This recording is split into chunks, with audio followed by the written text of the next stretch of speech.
Hey guys, I thought I'd jump on and hopefully help you with your wage percentages.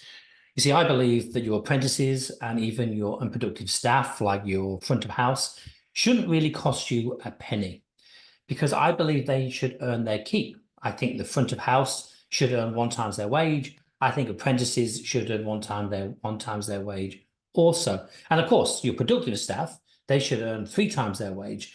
And I think a lot of salon owners struggle with this. I think they struggle with the fact that they can't get their productive staff to get three times wages, and then they're stuck paying wages to unproductive staff.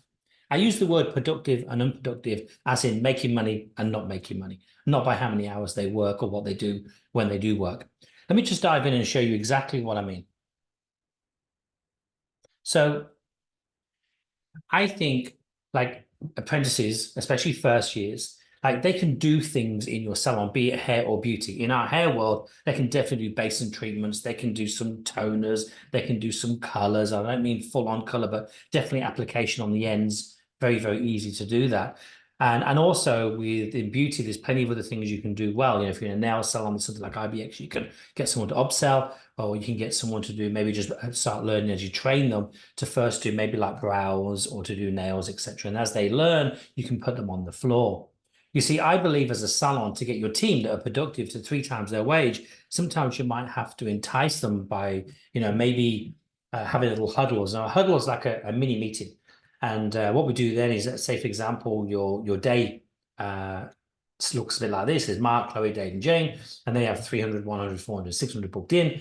So a huddle is a mini meeting. It takes no longer than 2 minutes, and it gets done on a daily basis, as opposed to a weekly meeting, which is all about the salon, or quarterly meetings, which is all about individuals. This is about the day. It's like, hey, Mark, I see you got 300 booked in. Do you think you can sell me 2 products today? Hey, Chloe, I can see you've only got 100 booked in today, lots of gaps. Any chance you can get that client to upsell or maybe offer something else or do a full consultation or ask if she wants something different?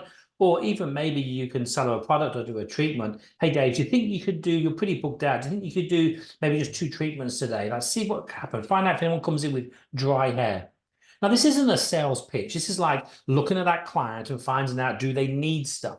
Because sometimes we carry on our day with blinkers on and we don't have time to ask the clients questions. We don't have time to do our job properly, which brings me on to the next stage. I believe that, like in my world, in the hair salon, if everything was being perfect, what would happen would be your seniors would sit down with the client, do a full consultation, and they would have the treatment or the toner or the blow dry or whatever it is that they actually need. But as you and I know, the seniors are either lazy, they don't do it, fully booked out, rushed, feel like they haven't got time. The client doesn't have time. They forget to ask. You understand that. In my salon, we had at least 30% of the clients, once we built this system, had treatments. So sometimes some clients are going to fall through the net and the seniors aren't going to get around to asking them if they'd like a hair treatment. And that's where the apprentices come in. And we believe that the apprentices, if they teach them to ask correctly, do a hair analysis at the basin, when they see so much hair, they wash it. They know instantly once they put water on there, if it's going to be dehydrated or it needs some extra stuff in there. They'll know more than most people, really, and they've got the time. So, but I would look at your treatments and find instant ones. We found a lot of people said no to treatments. Could it take 10 minutes or take 20 minutes? And the clients don't want to be in there any longer. So finding out you've got instant treatments work really well. And that has a massive impact on your wage bill. Your wage bill will be your biggest bill that you have. For some of you, it's going to be over 50% of the money that comes in your salon is going to be gone on wages. So lowering that and taking unproductive staff members and making them productive can get your front of house and, of course, your apprentices to cost you absolutely nothing. You see, I think a front of house should literally earn their wage. And they can do that by filling the white spaces. They can do that by getting some rebooks in and getting clients in sooner. They can do that by selling some products. They can do that by, juggling around that appointment. But there's lots of things they can do. We have a great course that we offer our clients on front of house and reception because, get them off your wage bill. And that makes a massive difference. And of course, the apprentices, I believe, a first year could earn you 1 times their wage, and second 2 times, and the third year they should start earning what they pay 3 times the same as a productive team member. should earn 3 times wage. Now, a lot of you are probably thinking, I can't even get my productive team members to earn me 3 times wage. And if that's the case, there's a good chance either you're not charging enough or you don't have enough clients. And that's something that most people don't know how to work out, get stuck, and then end up giving away a lot of their profits. But if you get this right, profits will just come.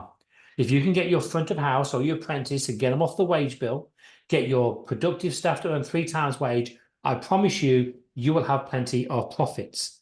And that makes a difference.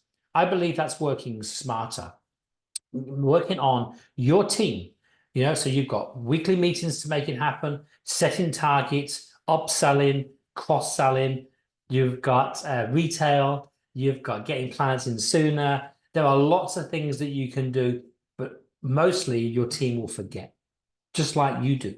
They're no different to anyone else. So you've got to be front of hand.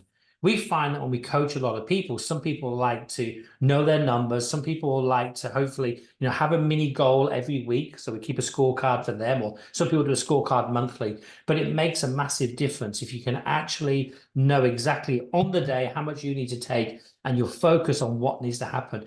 And when you have a coach, that makes a massive difference. So if you've been struggling for a while, if you've been doing your business and you've been thinking, you know what, this is really hard. I know for a fact, I've been doing this for 3 years or more, and your business is flatlined already. You might need to know something that you don't know already. I think it's time. If you're interested in reaching out for a chat, just click the link below when you see this video, or email me, message me, or reach me any way you want. Let's chat. Let's look at your business. Let's set out a plan of action. Let's make this year your perfect year.